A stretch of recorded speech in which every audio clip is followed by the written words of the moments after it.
My name is Dontez Lindsay. I am the general manager of Dux Trading LLC, as well as the lead trainer of StockCraft. I'm not a financial advisor, nor a CPA, and the content I create is for entertainment and educational purposes only.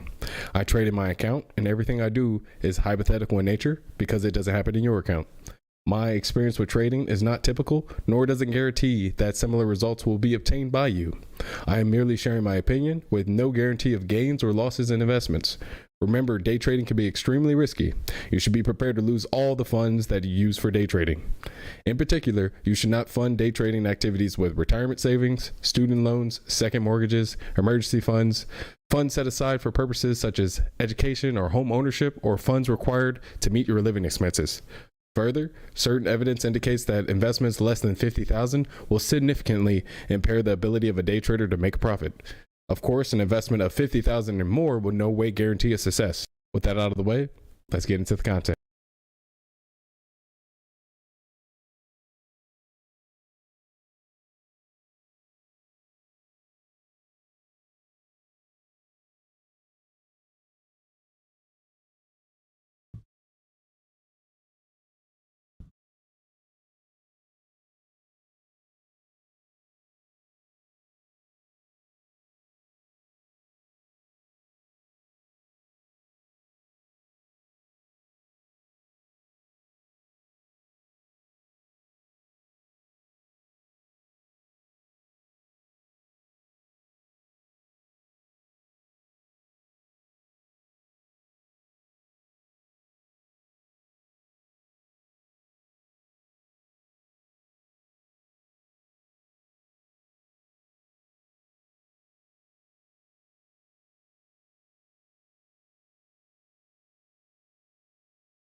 Good morning, guys.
All right, so make sure you're there.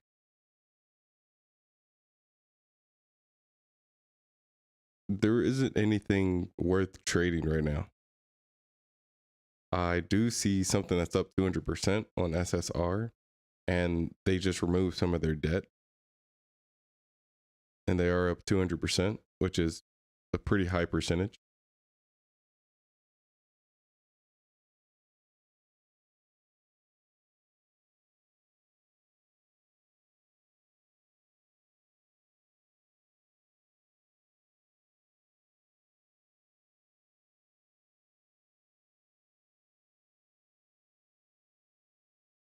I forgot the name of the catalyst where you can just get cash from someone, but that's what this is.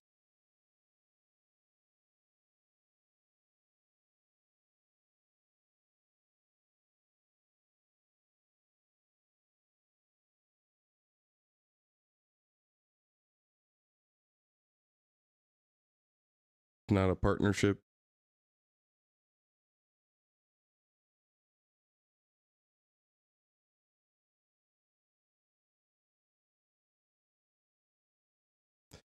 But it's a racing video game, and they're exchanging debts.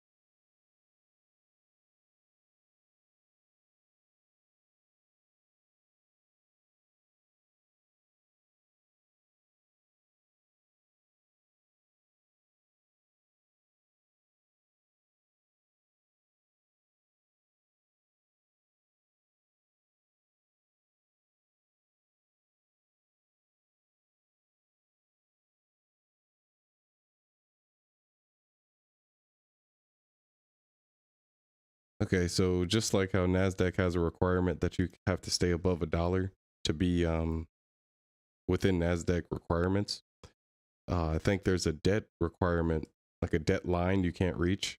Just like how, a few weeks ago, everybody was saying we need to raise the debt line for the entire economy so we don't default. This company was getting really close to default, and it looks like they just sold a part of their company to pay off some of their debt. And that went over really well, or at least enough to make it spike yesterday night. But it was a micro float, so I didn't put it on the watch list. And yesterday it was only up like 30-40%. Now it's up 200%.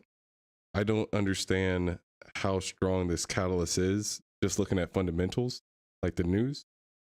So I'm just going to record this as something I should keep my eye on.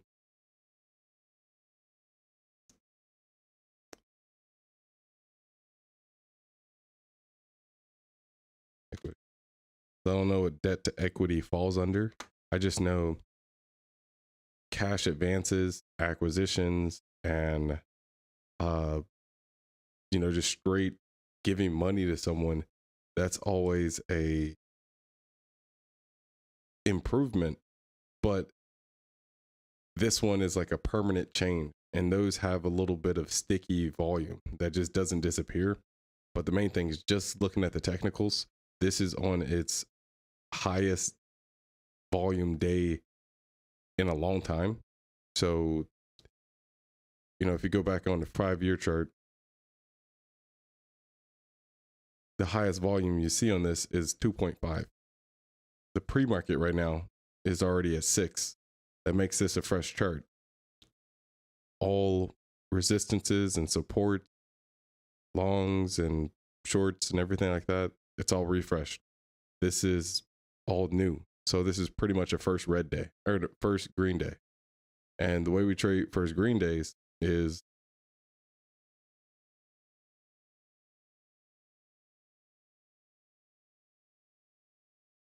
it depends on what side you're on. But the main thing is this is day 1 and there may be a day 2. Now this is up a lot. And so if we're not playing the guess the top game, I'd say the only thing we could do would be like a morning push. But the reason that this is a first green day instead of a gap up short is because it doesn't have anything to actually bring it back down once it's up this high. Like this first green day could be anything from like 200% to like 500% and probably even more. The odds of that actually happening, I can't really give a educated guess on that because I'm not familiar with the catalyst. At the same time, with the market condition, it's kind of weak, but a lot of people have been eager and probably lost a little money on getting squeezed the past few weeks or something. They're going to go for the main plays. So I can't tell what crowd is going to be in on this play. But if we're talking about, early shorts and early eager buyers and stuff like that, this may bring in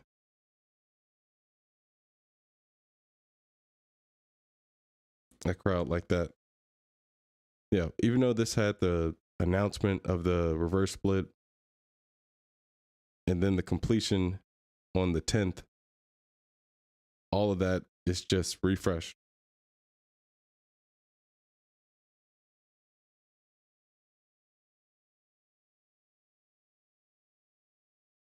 Now, if there's like a psychological thing after the 110 split,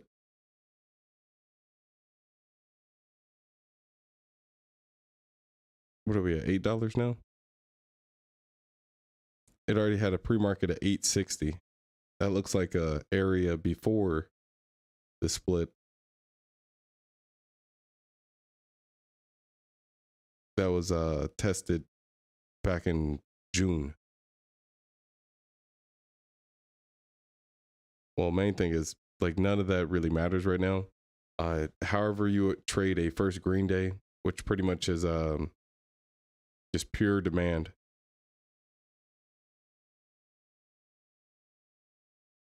I'd say go for your favorite topping pattern, like whether it's like a pullback, a lower high, double top, and you can go for it if you're shorting. If you're going long, this is already extended enough to the point where the people that do think of overbought and underbought and expensive and cheap and stuff like that, this is already expensive. The volume by itself, 6 million volume with $7 per share.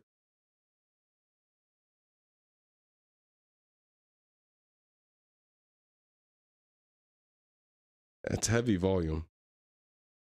Like heavy as in between 6 million and 15 million. Or yeah, that's right.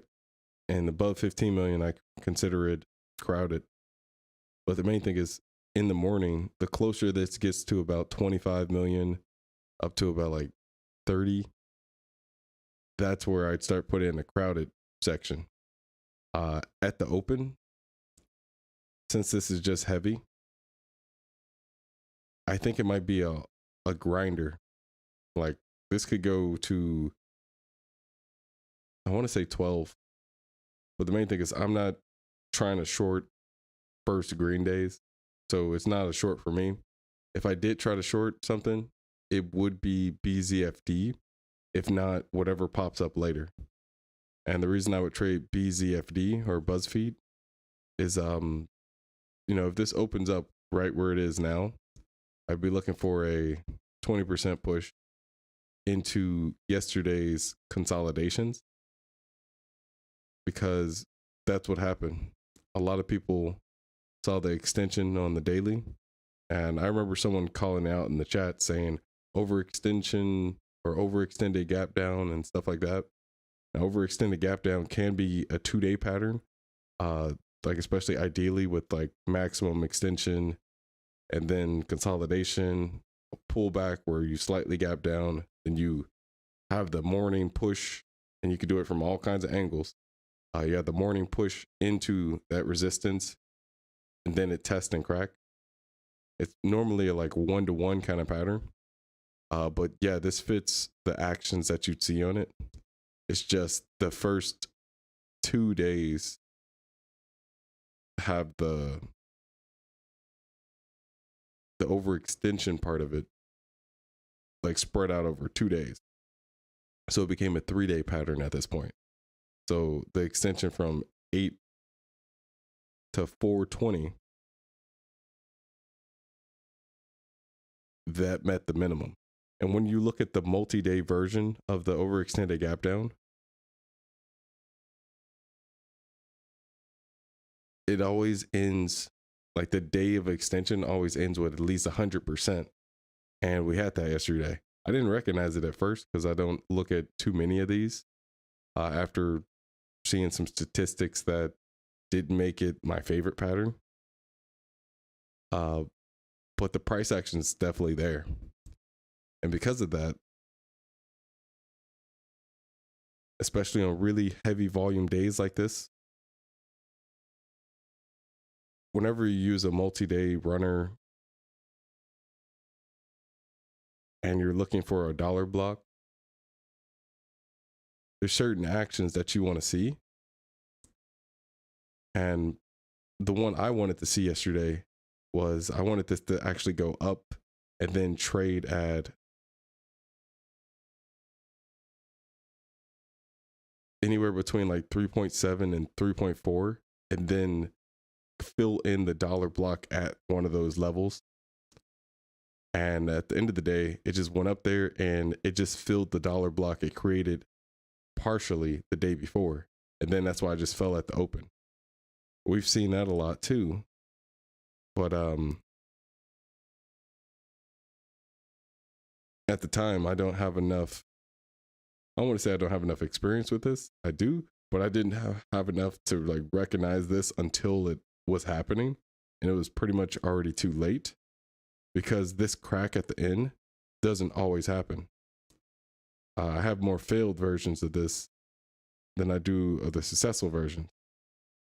But the main thing is when this comes back up, they usually do a second FOMO kind of short, and it normally does come back up, because the reward on this is normally 26%, and it comes in 2 parts. Like one, the first flush, and then people cover after the 26%. Then it bounces. It depends on how you calculate it. Bounces 25, bounces 15, and then you do it again. Okay, there we go. It bounces 25%, and then the second reward is supposed to be 15%. Now the crack, that is a less odds thing that happens, but it does happen with this kind of pattern. And usually the day after, it looks a little cleaner than this. So it all really depends on the volume ratio, on how much volume are we going to get in the morning push compared to the volume of yesterday mixed with the day before, and pushing into a level that you're comfortable with. The main thing is the reward on this was supposed to stop at, I had calculated like 2.5. It went to 2.8, which made, having a bounce later more likely. I still prefer that the consolidations on this be a little tighter, but now you have this double layer, and that's still okay. because layers of resistance could probably get you down to about 240. But I don't know if it's worth it at the end of the day, because we're just riding that $3 line, which is fine. If this was $2, I wouldn't even touch it. But yeah, I'd rather just wait to see what Steven says on this, but I can see what this is supposed to be. Yeah, but I'd put that over this first Green Day. But if this just like tanks, or at least goes to like 30% off the top, or even cuts in half, I wouldn't be surprised. I'm just not going to touch anything that I'm not familiar with.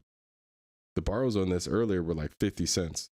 Now it's at 29. Okay, it's back to 50 cents.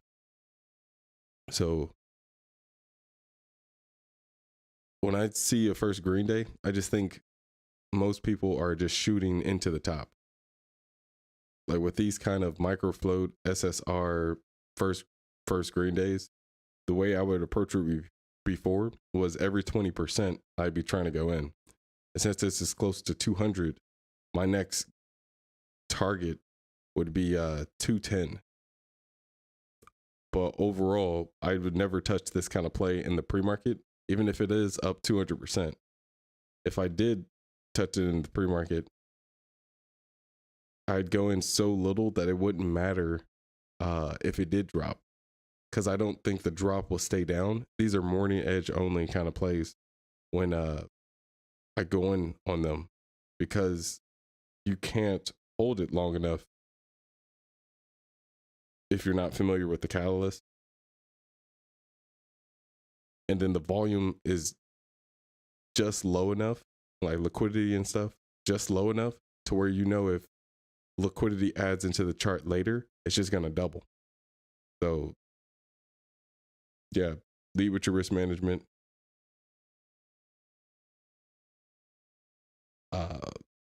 And with BZFD, I'd say only going into the morning push,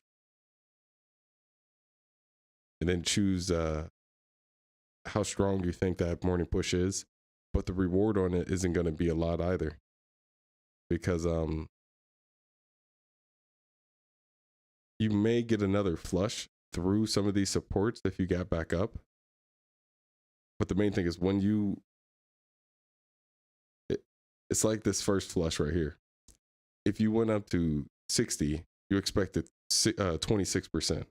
When it came up to the second one, it went to 15. It means the next one is like 10% or less.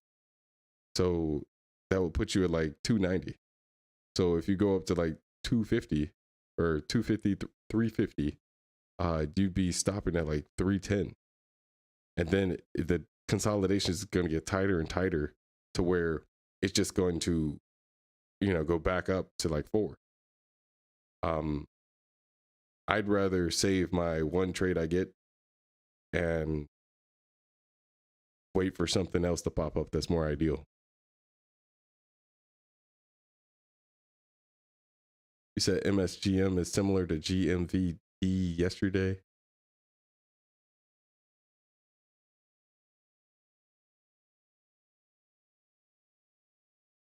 So when I see Steven trade this kind of first Green Day,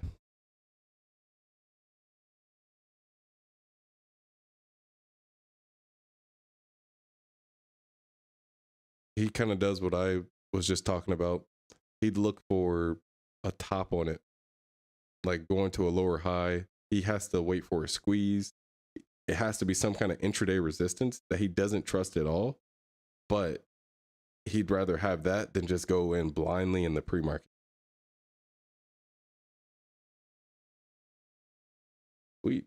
You bought the Hot Summit for February. You're going to enjoy it. It's online. And there's going to be a lot of guests that I can't wait to speak to. I'm really waiting for the DVD to come out. The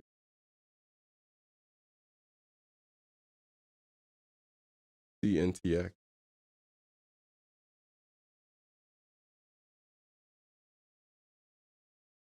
feel like that was the one that was like $1 the other day.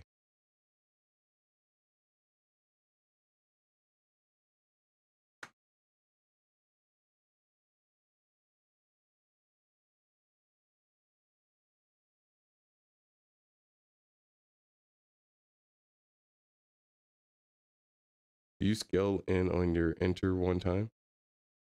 Oh, or do you just enter one time? So Steven always told me to enter one time and be decisive like that. He likes to give lessons where all the mistakes or the reason he's given the lessons like keeps you from making several mistakes.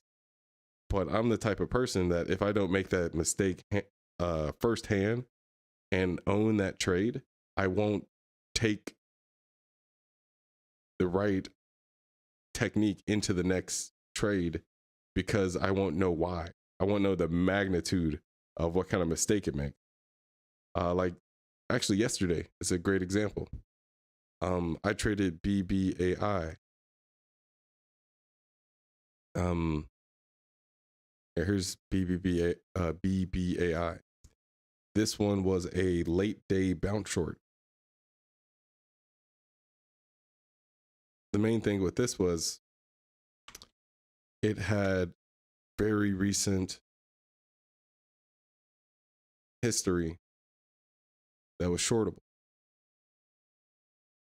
Like the catalyst wasn't very strong, but I know I could use 100 million on the daily candle to pretty much shoot my shot into its high. And there was a consolidation, which made me even more decisive and going in. So the consolidation was somewhere really close to like 3.2. When I went into it, I was thinking, okay, how much volume is actually in this consolidation? Because I'm going to risk somewhere close to it. Well, I started looking at the short around 12. You probably hear that late day bounce shorts have less odds, or they have a very particular tendency for squeezing people, or you have to trade it a certain way. That's true. The main thing is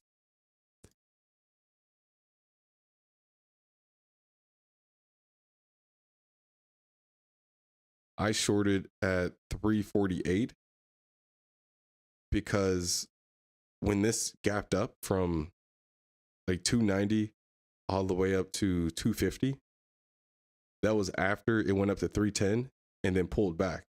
That was a sign of this is supposed to be an early drop. These are early shorts coming in. And when you had this big squeeze, that was whoever in there like covering. And when you have a big jump like that, there's still a lot of resistance in that consolidation, and it gapped through. When you see gap throughs in through a resistance, there's usually like a magnet like thing that happens, and it's supposed to snap down. If you don't get the snap, that's a sign that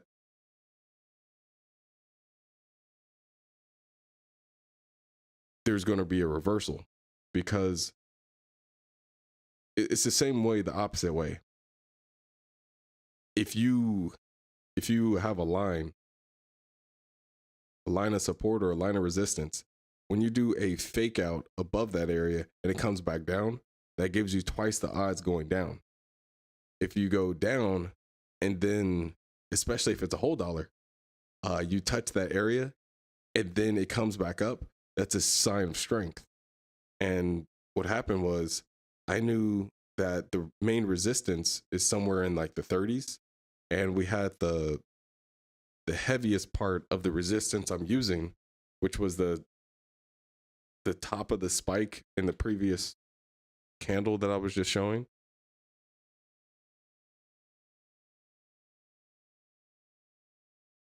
Like over here, this has the highest resistance, like closer to the open, but the consolidation is really tight, and we like that. But the top of this consolidation is closer to like 320. And when we gapped over that by 10%, that still follows my statistics for when the fake out is supposed to happen. And the main thing is I trust that resistance because it's so tight, so dense, that I expected a snap down. And when I saw this, I wasn't, I want to say disciplined enough to just go in one entry. But this is actually the bread and butter pattern where you're supposed to go in one entry and just get out on the flush, like decisively, or at least take profits. But what I did was I went in at 342, 348, somewhere around there. I know the highest I could have got was 348. And I'm talking to people in the chat because I wanted a confirmation that I was doing this right. And so I'm like, guys, I'm about to hammer this. And then someone told me that they lost on it. And then it kind of made me think, okay, maybe they see something I don't. And so I just went in only a third. It went down to 3, and I still have 2/3 of my 2 leverage position. And then I'm waiting for a bounce. Now, because it dropped all the way to 3, when I was expecting a drop to 320, which was the consolidation level, when it went past that too fast, because I was expecting a bounce before 1 o'clock, which was like within 45 minutes later, I was expecting a bounce back higher and I'd get on that lower high. Since it went through that faster, that showed that somebody was really early to this, or they were trying to slam the bid. And when they slammed the bid and then they had a bounce back too soon, that was a strong sign that there was going to be a reversal. So I just got out. And you see how it came back. Now, this is another thing. This flush right here, this was also predictable. I have at least like 4 charts, and I've seen where, on the daily, this went up to 385. You probably see me do this all the time.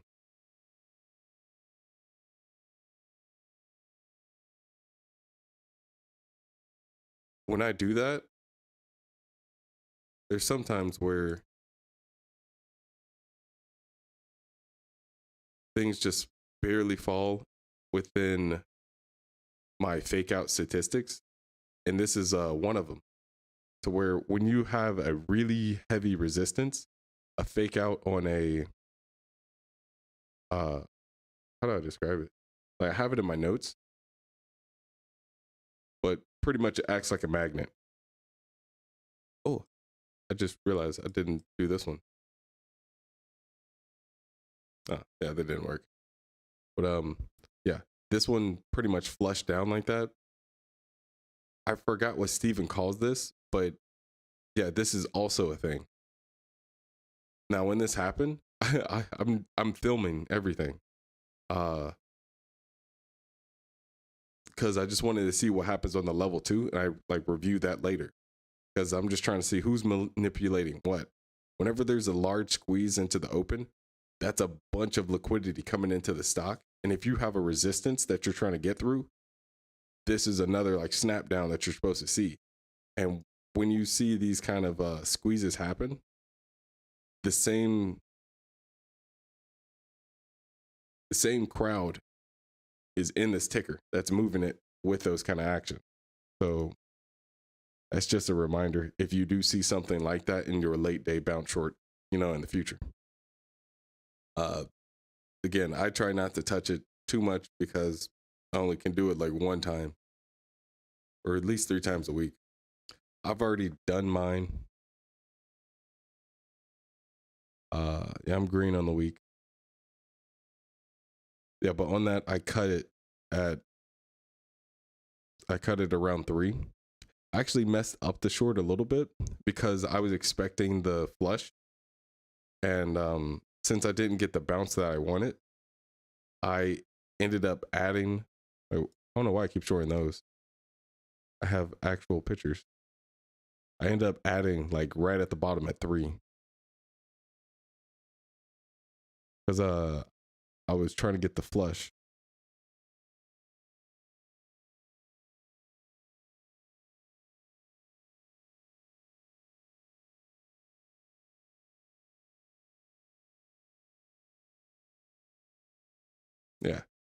So initial short there. And then I put the rest here, trying to slam the bid with everybody else. I'm just like, get past there. Because if this did not work, like if it didn't break that 297 area, then that's a strong sign of like a double bottom on a smaller time frame. And then that just, scales over into the larger time frames. And so at that point, if my average risk was like 330 after I was waiting for like a 320 bounce, after I added that 2/3 at the bottom, my risk just became something closer to like 315, 310. And so I'm just like, I'm just going to take the profits while I can, because I wouldn't get in the crack that I wanted. As soon as it doesn't follow what I think's supposed to happen, I'm out of the trade. And that's how I'm trying to trade. Thesis driven. The thesis doesn't work, I'm out. Yeah. So back to the MSGM. I wouldn't trust anything in terms of, expecting that pre-market high to hold, expecting if this does like a 10% pull or something, expecting that to stay down. This is a micro float that's on SSR.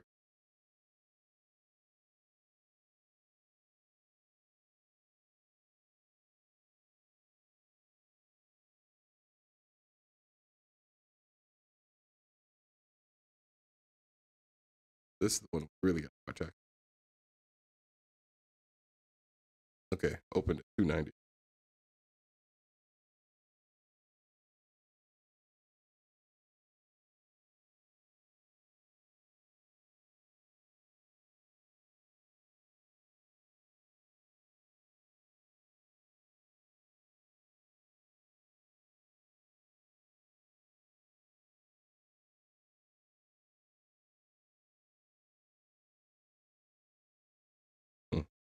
Yeah, but that's the morning prep for today. I'll see you guys tomorrow. Be careful on whatever you decide to trade. Who's Kimpo with that? What's the psychology behind that? I think there's another resistance at 4.36 for PVAI. August 2020.